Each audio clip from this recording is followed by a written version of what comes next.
Salam, hər vaxtınız xeyir. Dünya Kriminalı TV efirdədir. Sizinlə təsisçi və baş redaktor Əjdər Təzəxanoğludur.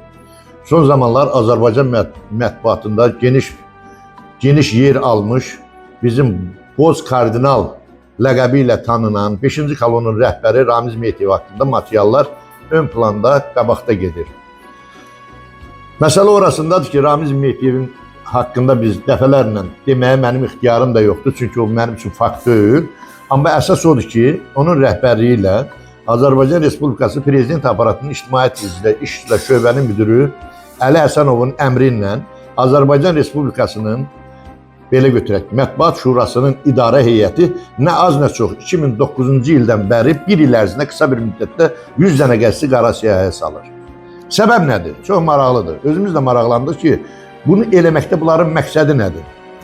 Onun üstündən redaksiyama bir şikayət ərizəsi daxil olur. Məmmədova Elmira xanım adından şikayət ərizəsi daxil olur. Elmira xanım deyir ki, mən şəhid ailəsiyəm. Bəs mənim qonşumda bir erməni qadın yaşayır. Erməni qadın qayıdıb deyir ki, buranın qoçusu da mənəm. Məndən başqası da yoxdur. Əgər kimsə məni nədənsə qorursa, bütün KGB-nin arvadları hamısı gəlir, mən onların falına baxıram. Bu Dövlət Təhlükəsizlik Xidmətinin adına ləkə gətirən hərəkətləri mən də götürməyərək, ona görə ki, mən də həmən nazirliyin qoşunlarından ehtiyatlı olan zabit olduğuma görə mən bunu götürmədim. Amma ən vacibi, şəhid ailəsinin şikayət ərizəsinə mən biganə qala bilməzdim. Mən onun şikayət ərizəsini qəbul elədim və anons şəklində buraxdım. Anons şəklində buraxdım ki, bəs ay ermənilər, Azərbaycanda 37 mindən artıq yaşayırsınız burada.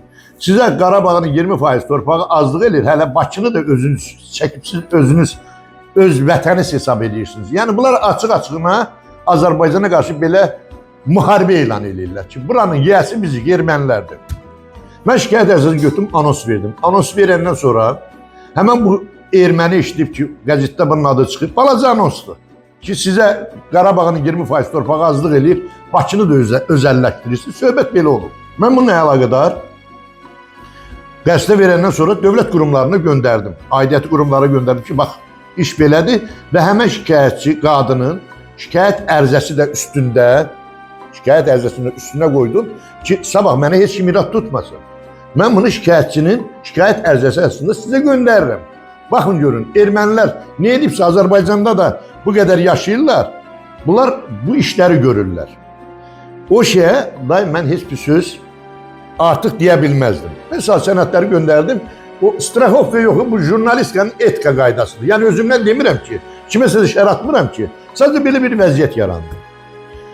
Bu neyinir? Bu erməni arvad götürür, deməli, həmən qəsdi əlində rəhbər tutaraq gedir Mətbuat Şurasına. Mətbuat Şurasında Əflatun Amaşov qarşılayır bunu. Mən bildiyimə görə deyir, sən onu bir günə məhkəməyə. Ver məhkəməyə, bizdir. Bu ərizəsini götürür, yazır, həmən erməni arvad. Mətbuat Şura, Əflatun Amaşov onu qəbul edir, o başqa yerlərə də çıxır. Elə deyim, Əli Həsənovdan tutmuş yuxarıya, indi hara çıxır özləri bilər. Mən onların yanında deyiləm, ancaq bilirəm ki, onların Azərbaycan şəhərində əlləri çox uzundur. Bu çıxır, verəndən sonra məni dəvət elədilər. Məni Mətbuat Şurasına dəvət elədilər. İndi Mətbuat Şurasının sədri oturub Əflatun Amaşov başda 7 dənə idarə heyəti, çox şükür ki, indi Allah var da göydə. O idarə heyətin, yası indi deputatdır. Otururlar deputatlıqla, deputat alıblar, indi necə gediblər özləri bilər. İndi onlar cavab verəcəklər hələ. Mən söhbətimi yekunlaşdırım bu temada. Ondan sonra onlar haqqında da, deputatlar haqqında da məlumat verirəm. Neysə, bunlar mənə dedi ki, sən düz eləməmsən, səhv eləyibsən. Mən göstərdim ki, müharibə veteranıyam, müharibə 2-ci qrup əliləm, canımı vermişəm, üzr istəyirəm, bir oğlum var, oğlumu itirmişəm mən.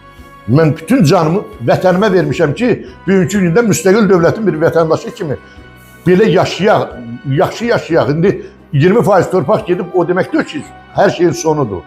Mübarizə aparmaq lazımdır, kömək eləmək lazımdır dövlətə. Nəysə bunu dedim, mənim arxamda o 7 nəfərin içində bir dənə Müsahilə xanım durdu. Bilmirəm, Bakı Presin deyəsən, baş redaktorudur. Müsahilə xanıma böyük hörmətim var. O qədər 7 dənə kişi, belə kişilərin içərisində. Aqil Abbas da orada deyəsən. Orada Qarabağdan olanlar da, onlar da mənim arxamda durmadılar. Neyse oradan çıxdım, eşitdim ki, məni salıblar Reşketlər siyasətində qara siyahıya salıblar. İndi maraqlı nədir? Mətbuat Şurasının ürəyi toxtamır. Ermənini çağırır, deyir, gələ sənə vəkil veririk. Adı Sumdan aşağıda bir vəkillər kollegiyası var, 4 nömrəlidir deyəsən. Kemal Allahverdi deyirdi, vəkili tapır, bir 3-4 min, 4 mindən buna pul verir. Deyir, gələ bunun yarısını, yarısını da məhkəməyə ver, Əjdər Təzəxanoğlu üçün cinayət işi qaldıraq. Bəli, şərəf və ləyaqətlə 147, 148-ci maddələrlə mənə cinayət işi qaldırırlar. Baxdım belə, şərəf və ləyaqətlə burada adam tutulma yox, bir şey yox. Uzağı qəsrimi bağlayacaqlar, uzağı 1 il, 2 il izbari verəcəklər. İndi baxıram. Qabaqsan dedi ki, verilən hakim də Naxçıvanlıdır, Abbas Rızayev adlı birisidir. Belə mümkündür. Danışılıb qutardı, sənə hökm oxunacaq. Qəsrin də bağlana bilər, hər şey də ola bilər. Nəysə elə oldu ki, bir-iki baş redaktorla nəşriyyatdan çıxdıq, Yasamal rayonunda gedir məhkəmə. Getdik məhkəməyə. Məhkəməyə getdik, erməni gəldi, ağzına nə gəldi, danışdı, hələ mənə söz verilmir. Valla, kim desin, Allah var göydə. Naxçıvanlı da oğlan. Onun da haqqında, Abbas Rızayev haqqında deyə bilər ki, qutardı getdi də. O dedi, qutardı getdi, variant yoxdur orada. Siz inanırsınız, məhkəmə gedə-gedə. Durdu ayağa Abbas Rızayev, ermənini məhkəmədən qovuladı. Dur rədd ol burada. Dur rədd ol, sənin izin tozun gəlməsin. Sən mənim döyüşçü, Azərbaycan oğlu belə şantaj et. Dur rədd ol, işin orada var. Sən nəyə oturmuşsan? Mənə deyir indi. Nə oturmuşsan? Dur get yine işinin dalın sırada. Söhbət oradan bağlandı. İndi mən görəm. Ramiz Mehdiyev, hörmətli Əli Həsənov, hörmətli Əflatun Amaşov, mən sizin düşmanınız deyiləm. Sadəcə deyirəm ki, siz Azərbaycan mətbuatını dağıtdınız. 100-ə yaxın qəzetə siz qara siyahıya saldınız. Onların içində bir 50'sini tanıyıram. Onlar dövlət başçısının həmişə arxasında dururlar. Həmişə dövləti dəstəkləyiblər. Amma siz onları mənəvi cəhətdən öldürdünüz. Çoxunu da bu dəqiqə türmədə saxlayırsınız. Sizin uzubatınızdan gedir. Çox dedik.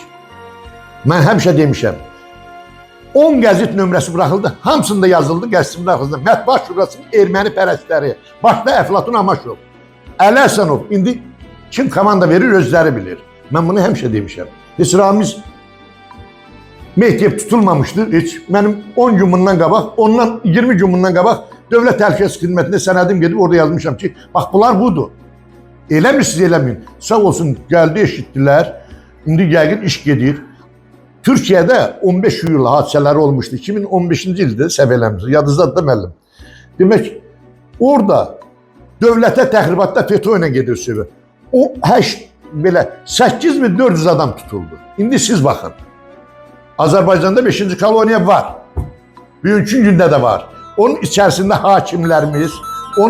hakimlərimiz, yüksək çinovniklərimiz, nazirlərimiz, gör nə qədər bunlar dövlətdə çevriliş hazırlamaq istəyir.